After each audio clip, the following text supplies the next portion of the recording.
From the good red earth comes iron ore, the basic element of steel. Can you imagine what would happen if a great magnet suddenly wrenched all steel from our daily life? What would happen to our skyscrapers? What would happen to our homes? What would become of our great bridges? How could we travel? How could we farm? How could we even communicate with one another? What would become of all industry? What indeed would become of all of us? Only in a nightmare could such a calamity occur. And so we begin the story of steel, with huge shovels ripping the raw red iron ore from its ancient beds. 17 tons at a gulp is the capacity of this hungry giant, eating into the bank of ore. A 34,000-pound load made possible by the strength and boundless capacity of steel. This is called the age of electricity. Is it not also the age of steel? It's an age of tremendous locomotive strength, made possible and pressed into usefulness by steel. Lightweight, stronger railroad cars rolling over ribbons of steel. Open pit mining is restricted to months when frost is out of the ground. But the year around, we find the men of the underground mines, like gnomes, resting from nature or lying far beneath the earth's surface, contributing to the steady stream of loaded ore cars flowing between the iron ranges of the Northwest and the northern harbors of the Great Lakes. Puffing impatiently, the ore boats of the Great Lakes fleet await their loads under ore bins at the docks. They must go. We must get this good red ore to the mills. So down comes the loading chutes, like the mouths of a huge prehistoric monster, to pour the ore into the belly of the waiting ore boat. Up goes the gate and out pours a brown-red stream of the earth, which makes steel. Few things have less value than this raw iron ore as we see it now, yet there are few things of greater value and benefit to our modern civilization when the labor and intelligence of man is applied. These carriers must work fast during late spring, summer, and early fall. While the ice is out, scores of ships in this large lake fleet are constantly on the go. The loading completed, they start in an endless stream for the southern lake ports to feed the hungry blast furnaces of the steel mills to the south.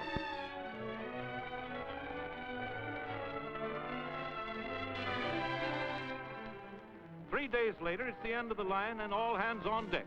There's no rest for an ore transport. 2 or 3 hours in port, and that's all, as men drive huge grab buckets like iron dragons, which snatch great bites of the ore stored in mountains of red earth, all ready for the blast furnaces. Riding the cab of a clamshell bucket along an ore bridge as high as a 6-story building, we see the ore picked up from a trough behind the unloaders by another clamshell and carried across the storage yards, traveling along a giant ore bridge just like the one we're on. Thousands upon thousands of tons of cataloged, registered, and practically pedigreed ore pass beneath us. The ant has nothing on the steel business, for enough ore must be stored in summer to last through the winter when lake carriers are icebound.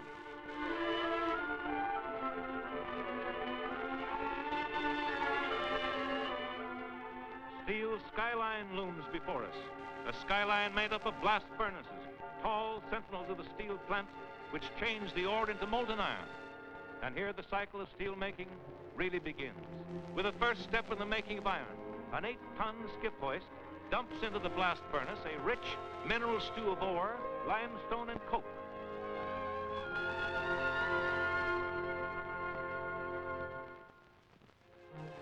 We're getting up speed now. Down below on the casting floor, the stage is set. At intervals of 6 hours, the charge, smelted down under intense heat, is withdrawn. And here comes the signal to tap. Ready for their end of the job, these fellows stab an oxygen torch through the hole, piercing a plug of clay, and here it comes, a writhing stream of molten iron, 2,600 degrees hot.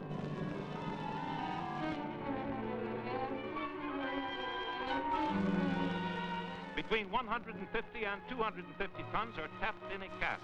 100 tons or so stream down runways of sand and graphite into the first of 2 huge ladles. Then the gate is raised and the molten stream flows to a second ladle.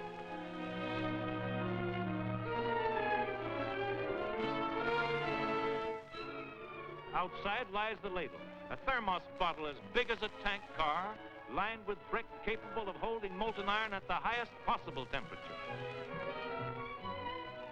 A lot goes on in the 20 minutes that it takes to make a cast, not so much in the 6 hours between casts. Then there's time to relax. But now another sample must be taken from the golden stream, a test specimen which will tell the steelmaker the quality of his work. It takes skilled men to nurse these monsters, men who know the whims of iron, men who've been feeding the pulse and taking the temperature of liquid metal for a good many years. It's positively uncanny the way these fellas, with a single glance at their samples, recognize the caliber of the whole batch, and they seem pretty happy with this one. Now we have molten iron, the first step in the production of steel. This liquid iron goes for a while into huge storage tanks called mixers. We'll come back to this iron soup a little later, but first, the open hearth furnaces of steel. By far, the greatest amount of steel produced in the United States is made in open hearth furnaces such as these. The ravenous open hearth is never on a diet. It devours good scrap metal, odds and ends of antique flibbers and chunks of old rails, axles that may yet roll again, even chicken wire. And up on the charging machine, you see the operator handle a huge piece of machinery so agile that it picks up an 8,000-pound charging box of scrap, thrusts it into the furnace, twists and turns and rams and charges at the touch of a hand upon a switch. And now back to that iron soup we left in the storage mixer a moment ago. As the work goes on, this molten metal is combined with the melted scrap. Perched high above, the crane man watches the ladle fill, then guides giant hooks in to carry the ladle down the line to the furnace. Meanwhile, an old hand at the game waits by the open hearth for the hot metal coming up from the mixer, ready to direct the crane man's pouring of the fiery charge into the blazing furnace. About 50 tons of liquid iron are now added to the melted scrap, and the sheer beauty of this scene never fails to grip the thousands who visit these plants.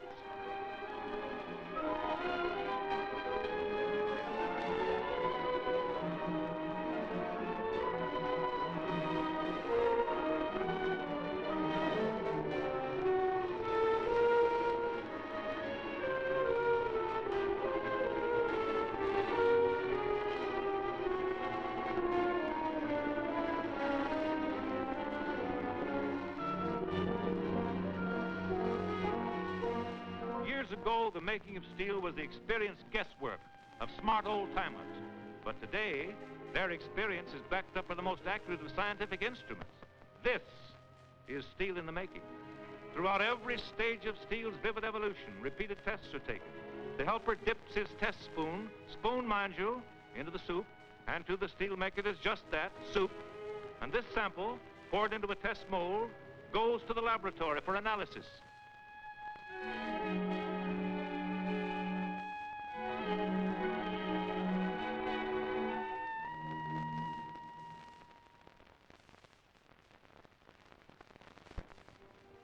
These are the craftsmen of steel.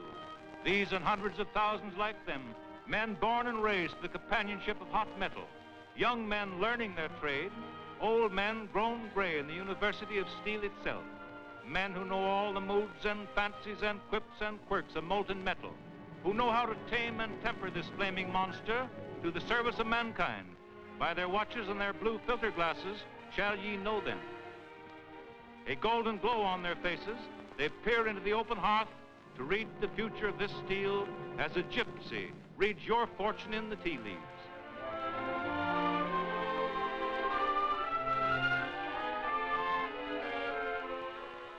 Even as a great chef expertly adds just the right seasoning to his famous dishes, so these expert chefs of the open hearth add the condiments that season steel, in this case, a helping of ferromanganese.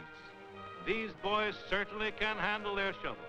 They swing and follow through with all the power and grace of a champion golfer. They must hit a certain spot inside that furnace, and that, believe me, is quite an art.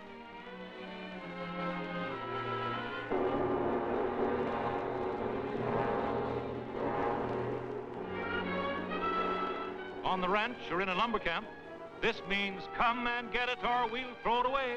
It means grub. But in these mills, it means pour steel. Here are the cinder snappers, jacks of all trades. With ramming rod ready, they wait, while men on the other side prepare the furnace for tapping. Another pinch of this and that, from the bins and boxes according to the sure recipes of Steele's cookbook. Meanwhile, the helper with an oxygen torch burns through the clay which plugs the tapping hole. They're raring to go, these cinder snapper lads, but it takes time to uncork this blast. Just a moment now, only a few more ashes to get out of the way, and then the go-ahead will come. It's a welcome signal because the smash of ramming through a heat of steel is always a highlight in their day's work. All together, there she goes. It's steel, backbone of the world, steel for axles, springs, girders, steel for bridges, wire, ships, automobiles, magic and marvels from the earth, from the labor and brains of men who serve their fellow men.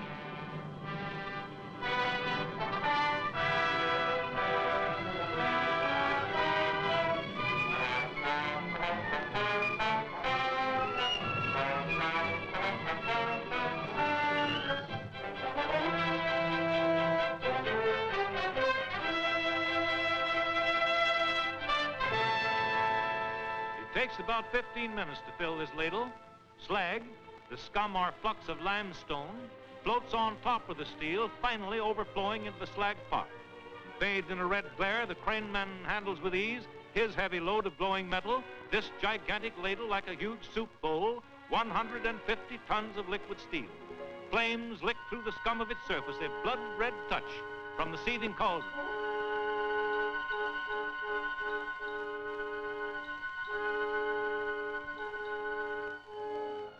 Stately as a ship, the ladle moves to its position at the pouring platform, ready at the mere touch of the hand to discharge into the waiting ingot molds. Skillfully, the craneman maneuvers the heavy load to rest, centering the nozzle above the first of the molds. The stopper is released, and out gushes the steel to fill them one by one.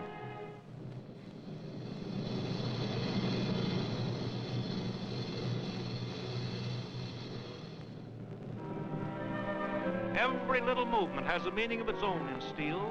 Tests for quality, such as these, are very important. They go to make steel one of the most scientifically controlled operations in all industry.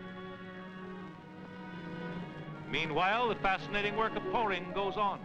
Here's a young apprentice in steel making, taking a lesson from the older heads of the pouring platform, as with an optical pyrometer, he measures the temperature of the molten steel. And we are seeing just what he sees through the pyrometer. Steel at 2,800 degrees hot.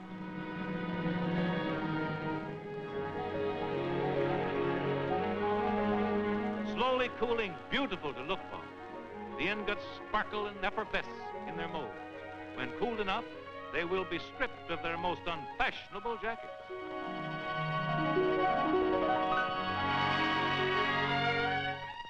Another day without an accident. It is now common for months to go by without a single man being injured. So highly developed is modern safety practice. One of the most thrilling operations, the whole dramatic story of steel making, is the production of alloy steel in the electric furnace. Inside this hottest of all furnaces, huge electrodes, suspended over the mass of selected scrap, slowly creep down. An electric arc leaps from electrodes to scrap and produces one of the most spectacular sights ever filmed. Here is Inferno.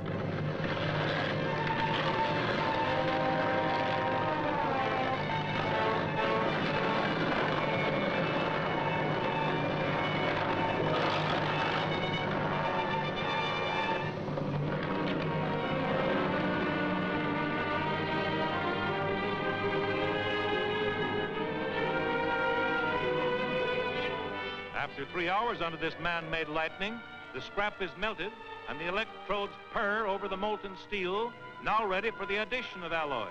Finally, the precious soup is cooked, and out of the cauldron pours another heat of stainless steel. Steel for kitchens, for architectural trim, for fine instruments, and for laboratories and hospitals, for use wherever a glossy acid and rust-resisting surface contributes to modern industry and to modern living.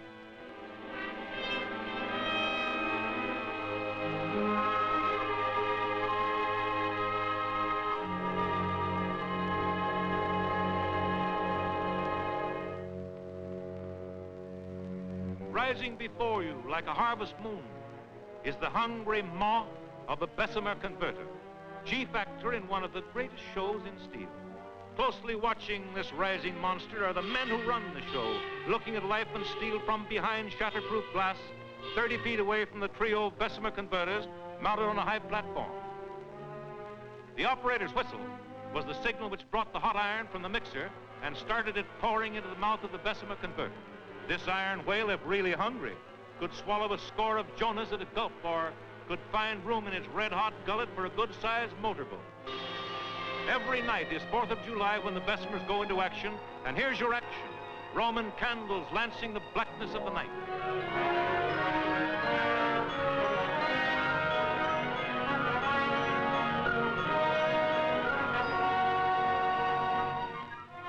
The girders of a railroad bridge march past, silhouetted by the licking flames of these beacons of steel.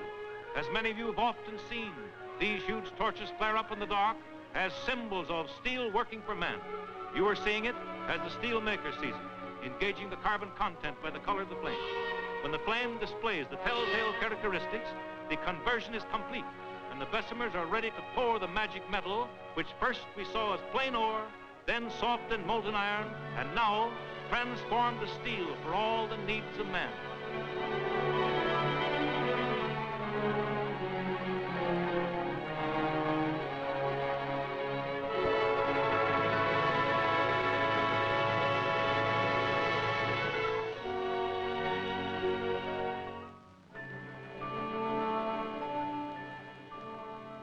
Here in the stripping yard is the row of jacketed ingots we left sparkling a moment ago, and now cool enough to shed their molds.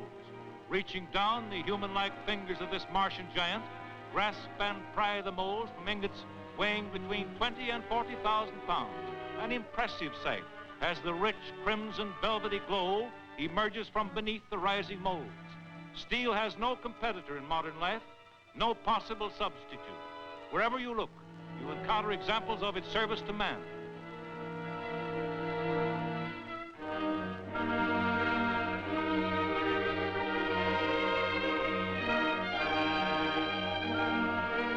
The nation's parade of glowing ingots is a barometer of economic conditions and is watched by many who seek to gauge business activity. For as the ingots go, so goes industrial America.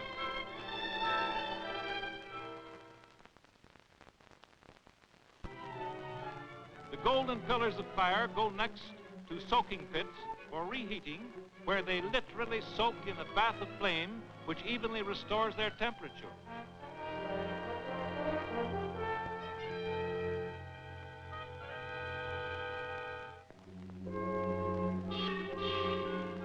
That was the signal to send one of these glowing ingots from the soaking pit. It is 2,200 degrees hot as you see it now. And we begin to get an idea of the innumerable processes required to make fine steel and how economical the finished product is after all this labor and effort. For after all, this is a hairpin, a thumbtack, a monkey wrench, a rail, or a beam in infancy.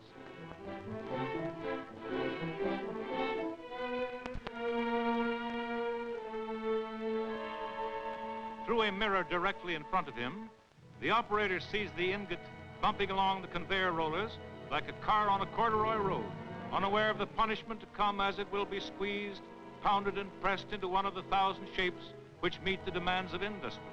The big idea here is to crack off the scale which is formed and to prepare the ingot for the real rough stuff to come. The ingot is manipulated from a pulp, protected by heavy screening and shatterproof glass, supported by the post partially hiding the ingot.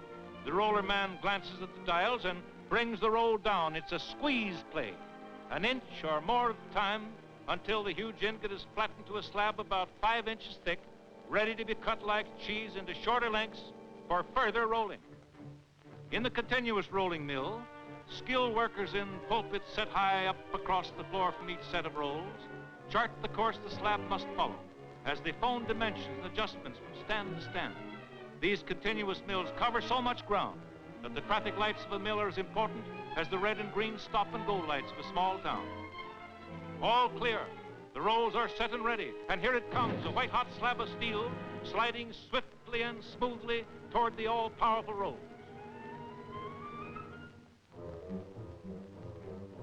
The first pass takes off the scale. Then a quarter turn on the turntable sends the slab sideways into the spreader to increase its width. An extra push is needed here to force it through the rolls. That's only the first step. Farther down the long line, the width is checked, and then the rapidly transforming slab of steel races on beneath showers of water and steam to enter the reversing mill, and back and forth again it must pass. And this reducing process we don't recommend to the ladies.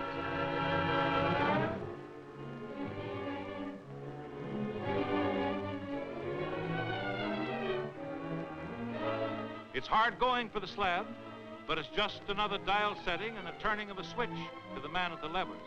He sits at a control board like the keyboard of an organ and casually watches the huge rolls do their work. Getting longer and longer, the plate races on to run the gauntlet of the finishing stands, 4 giant stands in tandem, each one squeezing the plate thinner and thinner. From the beginning of this pictorial drama of steel, we have seen how machines have been called to the aid of the men who make steel. These machines of the steel mills are genii more powerful, more incredible than Aladdin ever summoned by rubbing his wonderful lamp. Watch this servant work for man, his master. Machines obedient to the merest touch. Some as delicate as the flutter of a butterfly's wing. Some as powerful as an avalanche. These same machines, while producing amazingly low-cost steel, have created many new commodities, many new markets, thus providing for countless workers occupations which never existed before.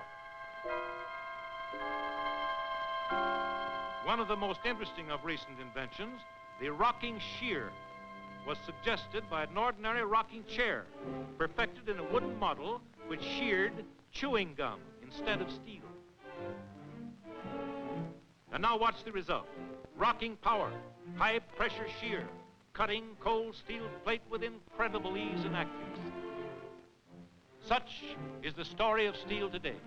Steel plate for use in railroad cars, steamships, bridges, and buildings. Well, boys, you're doing a swell job, and we're getting a real thrill watching you. Before going on, let's have a bottle of pop together. Drink hearty. Moving on in the production of steel, we come to the manufacture of sheet steel. Hot roll like steel plate. Sheet steel is merely rolled thinner and thinner, and then, cleaned with acids, it is cold rolled in coils to even lesser gauges, emerging on the other side of this machine as cold roll sheet for use in automobile fenders and bodies and stoves, refrigerators, and the many products of pressed steel. Further reduced and tin-coated, cold rolled steel has thousands of uses as tin plate. Here's where the girls come in as inspectors of the finished plate. These shining surfaces must tempt the vanity of any daughter of Eve, but surely not this girl. Uh-oh. Well, to err is human. It must have been the oversized mirror that did it. With that little touch of feminine vanity satisfied, she goes back to her work, an artist at her job.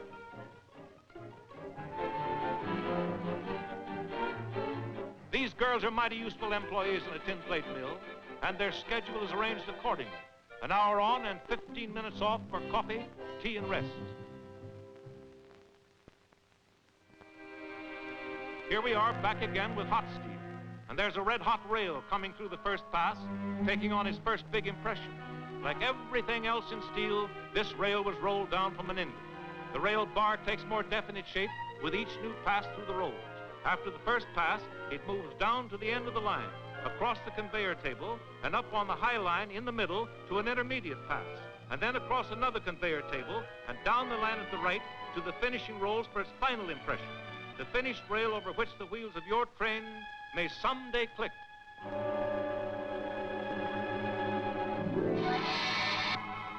Steel cuts steel, the cold biting through the hot, sawing a rail bar of more than 100 feet long into standard lengths.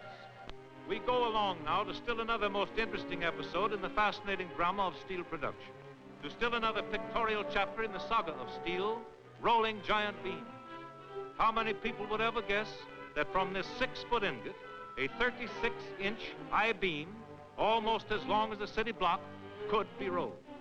Hot rolls steam and sizzle while an operator skillfully trips the switches controlling a pressure of many thousands of pounds. Back and forth under the tripping rolls the ingot passes until it takes on a faint shape, the semblance of an I-beam. suggestion of a girder that may support a bridge or a skyscraper. It's all as easy as falling off a log. Or so it seems, as this young man of steel handles the controls, passing the huge form backward and forward, reducing the gauge, shaping the rough beam into an almost finished product, and sending it along down the line on its way to the finishing stands.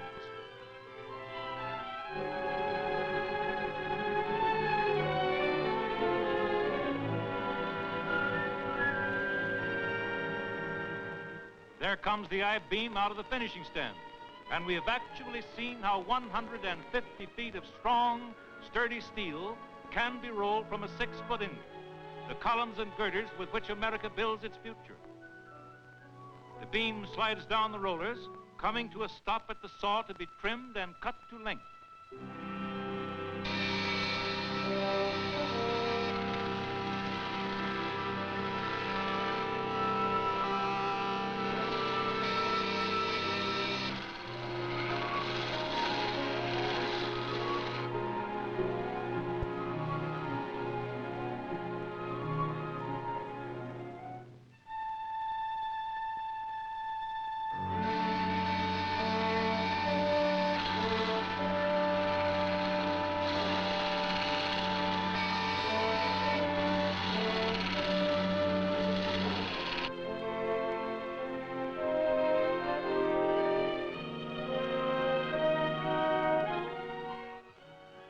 They're mighty particular to get things right, these steel men.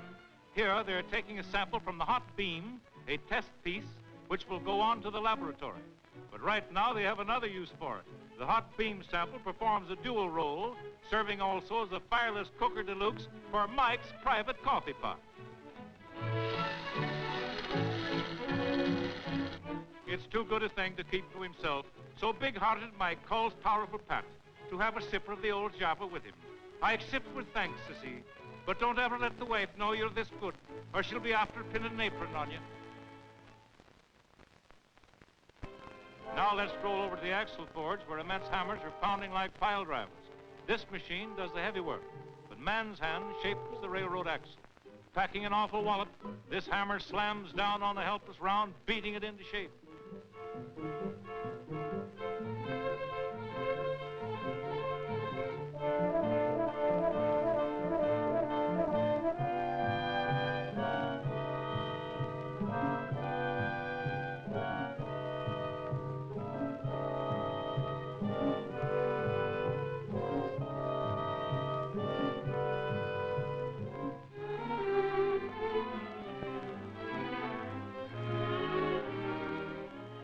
Two crews alternate at the hammer as each axle is turned. Now the axle is forged from the other end as the giant hammer shapes the collar. See between the hammer blows the alert, intense faces of these men.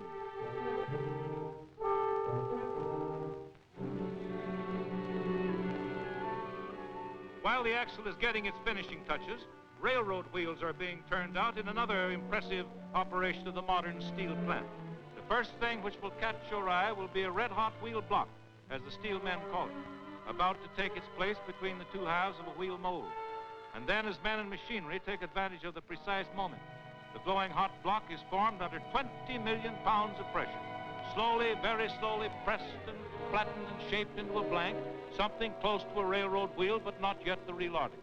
And then, with scarce an instant's pause, the blank is lifted from mold number 1, while mold number 2 slides slowly and easily to the left and relentlessly grips the victim between its powerful jaws. And then comes the final shaping in the finishing mold under further terrific pressure. If you thought the first one was a squeezer, watch number 2.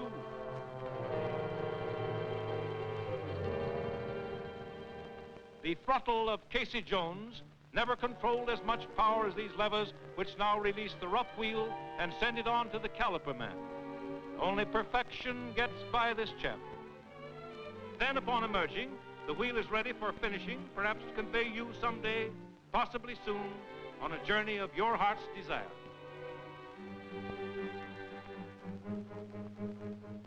Here's another chapter in the tale of steel.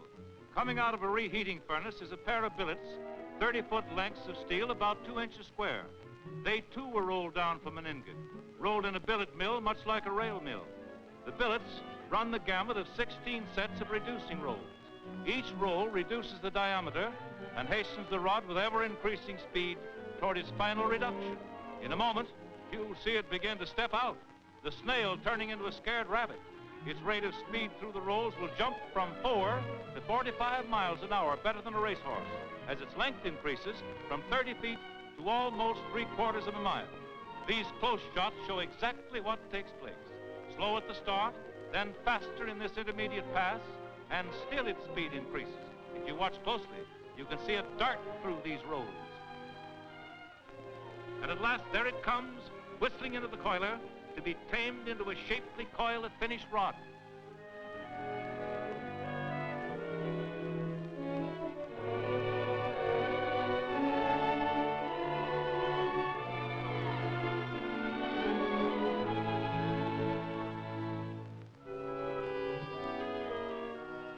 These marvelous machines of steel pull their own taffy, heavy wire from rod as we see here in these big dies. But we're not through yet with this metallic candy pulling. Now the rapidly thinning wire goes to a huge drum, which is a real taffy puller, and our wire gets tenuous and more tenuous. The operator most accurately measures the gauge. For 1/1000th of an inch counts in the kind of accuracy that is standard in wire drawing. The rest of the story of wire making is one reduction after another, 1/100th or 1/1000th of an inch at a time. Finer and finer, the tough steel wire is drawn. On the wire goes darting, twisting, weaving to and fro through as many as 11 dies, until finally it comes out all bright and silvery, almost as fine as silken thread. And so wire is made for countless demands, for bed springs, nails, fence, telephone and telegraph lines, more than 90,000 uses represented in our modern civilization. Production of pipe and tubes is another important phase of steel making. The finest kind of tube is seamless. Starting as a hot round, a reheated cylinder of solid steel is hustled along and rammed into the seamless piercing mill. By means of great pressure, created by whirling cone-shaped rolls forcing the malleable steel forward over a piercing point, the round emerges on the other side as a seamless tube, a hollow pipe of hot rolled steel. It's remarkable how perfectly this round of golden hot steel is pierced, expanded, and finished to meet specification. One of the most interesting operations to be found in any of these great steel mills. And so, mile after mile of seamless tube finds its place in the pipelines which service for heat, fuel, water, and the other necessaries of modern life. Let's turn from the colorful, dramatic sight of the mill to the quiet of the laboratories and to the scientists. Much of what you've seen would not have been possible without the research man, constantly working into the future of steel and devising new ways for it to serve its master, man. Here we see steel's anatomy photographed and studied. Here's a piece of Corten steel getting the tensile test. That dark-colored piece the metallurgist has just placed in the machine is being subjected to the severest possible tension. See how remarkably a piece of steel can be stretched, almost like rubber. 50, 60, 70,000 pounds of pull per square inch and more to find the breaking point. It's amazing the steel can stand such punishment. Finally, it does break, under much greater strain than ever will be exacted in its actual use. With little furnaces such as these, the scientists worked with patient study and experiment to develop stainless steel, whose shining surface reflects the research and the effort devoted to its production. This is the fascinating world of steel. Many are those who walk its paths. The miner, the engineer, the crane man, the melter, the roller, the scientist, hundreds of thousands among the men of steel. More than 500,000 men are engaged in making steel, over half of them in the companies of United States Steel alone. Men who are confident and competent in their work. Men who can return to their homes and firesides proud and happy in the knowledge of their contribution to society. Beyond the door of a furnace, we see nothing but hot gases and bubbling metal. But the man who makes steel sees there streamlined trains streaking smoothly across the continent. Great ships carrying the products of the farm and factory to the four corners of the earth. sailing the 7 seas with the promise of world peace through world trade, with commerce and profit to all. He sees concrete roads made from the slag of blast furnaces, busy with cars and trucks of steel. He sees beyond that bubbling steel the wire lines of modern telephone and telegraphic communication, and the high towers carrying electric power to home and industry. He sees modern farming made possible by steel machinery and fencing. Countless oil derricks stretching their structures to the heavens, gaunt frameworks of steel, landmarks of another of America's great industries. Big and little things he sees, the big little conveniences of modern cookery, stainless steel utensils in kitchen sinks, hammers and little nails that play a big part, or the melodious vibration of a finely drawn steel piano string. He sees acid-resisting cans for food preservation, or a fine steel watch spring set in a steel chassis. And he sees tall buildings of steel, rearing their proud heads almost above the clouds. Great bridges spanning rivers and harbors, bringing commerce and its people closer and closer together. All these and more, the man of steel sees. New eras, new standards of living, as the world moves forward with the men who make steel.